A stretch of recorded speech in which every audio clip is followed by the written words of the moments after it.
እሺ ሚሰው ነው እንዴት ነሽ? እንዴት ነህ? ደህና ነኝ ፈጣሪ የተመሰገነ ይሁን።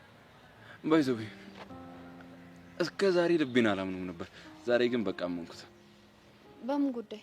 አሁን እዚህ ዝቅ ብዬ እየሳልኩ ሰብለ ትመጣለች ሲለኝ አትመጣም ያልኩት ስንከራከር ነበር። አንተ መቼም ልክ ሆነህ አታውቅም። ልቤ ልክ ከሆነ ብቻ በቂ ነው። ይሄ ጥጋብ የነፋው ልብክ ልክ ሆነ አልሆነ ምን ጥቅም አለው? አንቺ ገብተሽበት እኮ ነው በጥጋብ ንፍት ያለው። እኔ እስከማውቀው ድረስ አንድ ቦታ ብቻ ነው ያለኝ። እሱም የጆኒዬ ልብ ብቻ ነው። ጆኒ ልብ አለው እንዴ? ለዛውም በጣም ንጹህና አፍቃሪ ሆነ ነው። ምን ዋጋ አለው? እንደኔ ለመፈቀር አልታደለ። አፍቃሪዎች በዙብህ ማንነትን ስላላወቁ ነው። አንቺ ሳታቂ ነው እንዲያፈቅርሽ? እኔ ሰብለነኝ አንተን ማፈቅረህ? በትክክል አዎ፣ አንቺ ሰብለኔን አፍቅረሽ አይኔን ካላየሽ ደስ ማይልሽ በምንም አይነት ቦታ ብትሆኚ እኔን ማግኘት የሚያስደስትሽ ተወዳጇ ሰብለ። ስማኝ፣ አንቺ ግን አይደብርሽም? ጆኒን የመሰለ ፍቅረኛ እያለሽ ከኤላ ጋር እንደዚህ መሆን? ቆይ አንቺ ልጅ ሲነገርሽ አሰሚም እንዴ? ከኤላ ጋር ምንም ነገር የለኝም። ሴት ነኝ። የሴት ልጅ ስሜት መረዳት አይከብደኝም። ኤላን ታፈቅሪያለሽ፣ ጆኒን ደግሞ ማጣት አትፈልጊም። ስለዚህ ምክንያት እየፈጠርሽ ኤላ ሌላ ሴት እንዳይ እያደረግሽው ነው። ከዛማ ከጆኒ እንከን ስታገኝ ጆኒን ትታሹ ትሄጂና ከኤላ ጋር ነገሮችን ታመቻቻለሽ። አገኘውሽ አይደል? እሱ መስሎሽ ነው። ይኸውልሽ እኔን አታውቂኝ። ከፈለኩ ሁለቱን ነው ማሳጣሽ። ስለዚህ አርፈሽ ብትቀመጭ ይሻልሻል። ወይኔ ሰብለ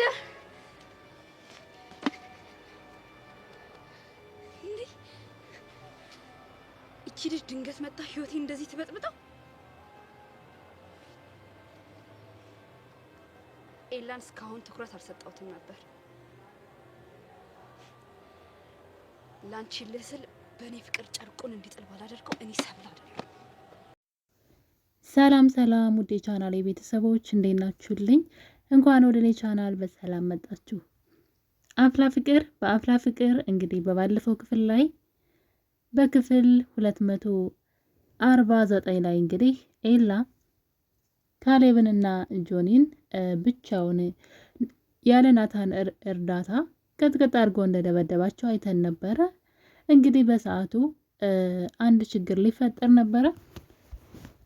ኤላ እነሱን በሚደበድባቸው ሰዓት እንግዲህ ካሌብ ራሱን ስቶ ወድቆ እሱ ደግሞ ጆኒን እየደበደበው እያለ ነገር ግን ካሌብ ከወደቀበት ይነሳና አጠና አንስቶ ኤላን እንግዲህ ሊመታው ነበር ከኋላ።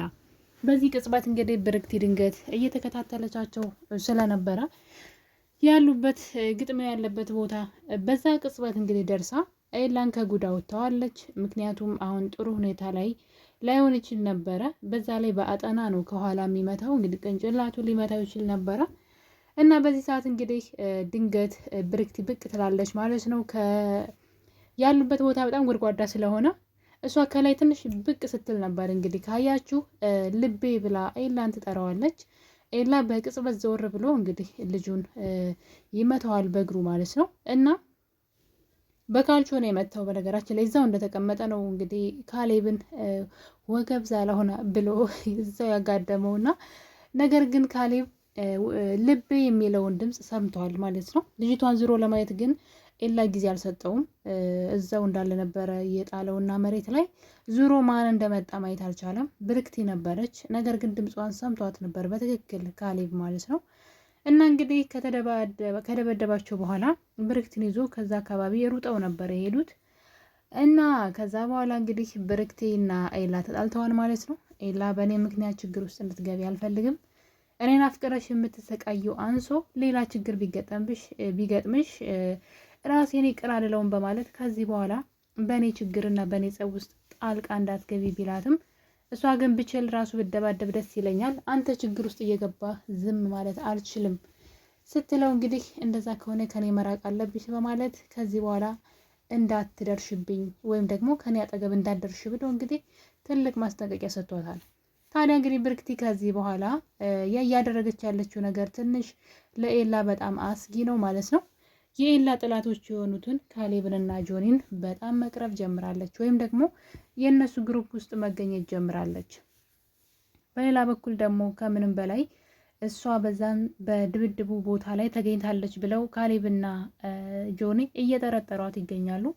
ምክንያቱም እንግዲህ አንተን በሚደበድብ ሰዓት እኔ ነቅቼ ተነስቼ ነበረ። ከኋላው ልመታው ስል ግን የሆነ ድምፅ ልቤ የሚል ድምፅ ተጠርቶ ነው እንግዲህ ኤላ የዞረውና እኔን የመታኝ እንጂ ዛሬ እሱ አያሸንፍም ነበረ።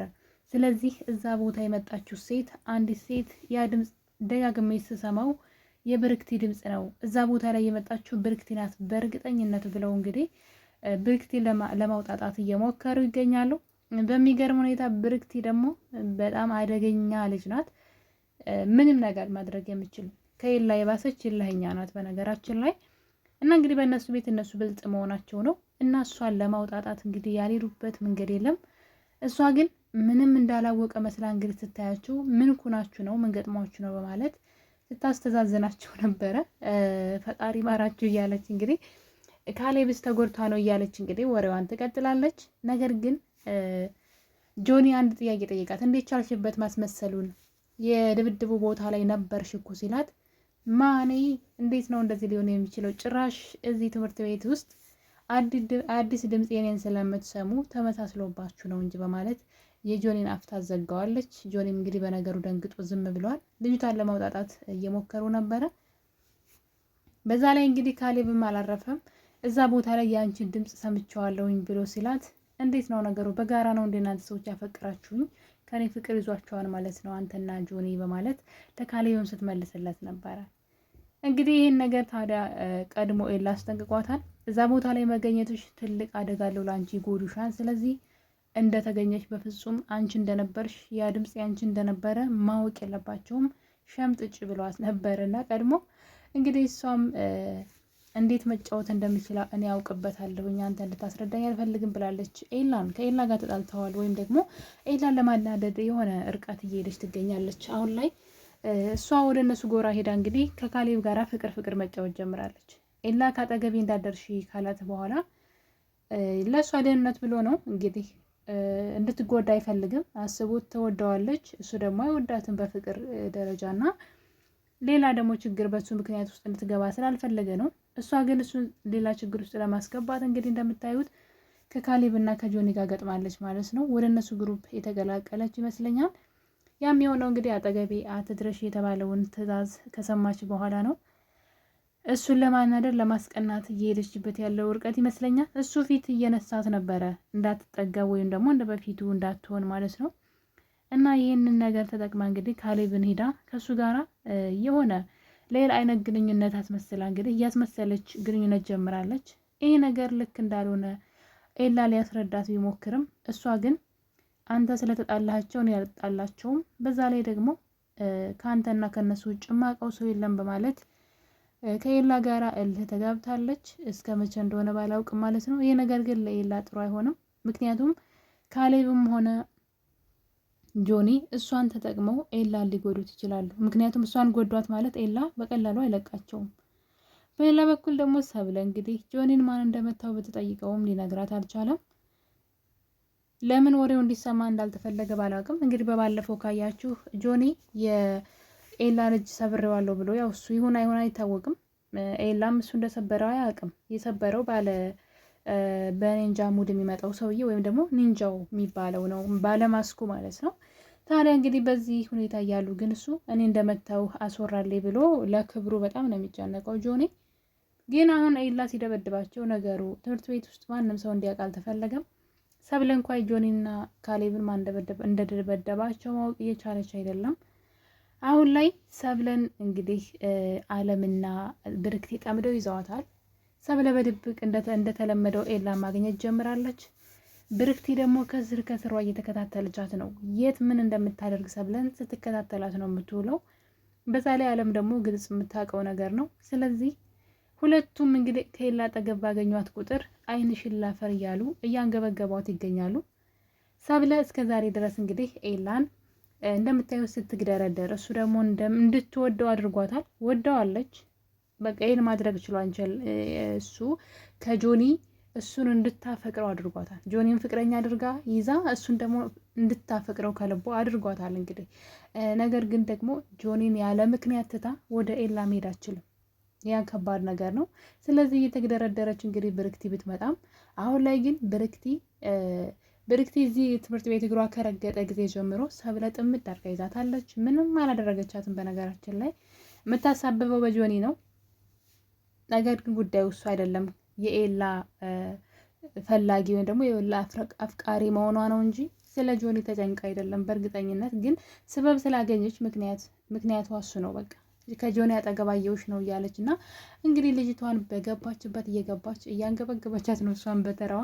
ነገር ግን ይሄ ነገር እንግዲህ ወደ እልህ ተቀይሮ ብርክታይት እንግዲህ እኔ ኃይለኛ ነኝ፣ የተከለከልኩትን ነገር ከማድረግ ወደኋላ አልልም፣ ስለዚህ ሁለቱንም እንዳላሳጣሽ እያለቻት ነው። ምክንያቱም ከኤላን እንደምትወጀው አውቃለሁ። ኤላን ታፈቅሪያለሽ፣ ጆኒን ደግሞ እንደ ፍቅረኛ አድርገሽ ይዘሻል። ስለዚህ አሁን የምትፈታተኝን ከሆነ ሁለቱንም ነው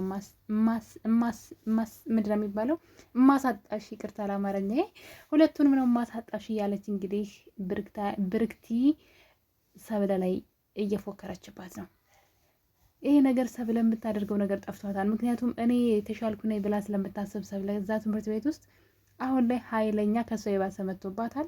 እንግዲህ ልጅቷን ለማስፈራራት ብትሞክርም ብርክቲ ግን የምትበገር አይነት አይደለችም። እንደውም ከሷ የባሰች የምታስፈራ እንደውም ልታሰጋት የሚገባ ልጅ ሆናባታለች ማለት ነው።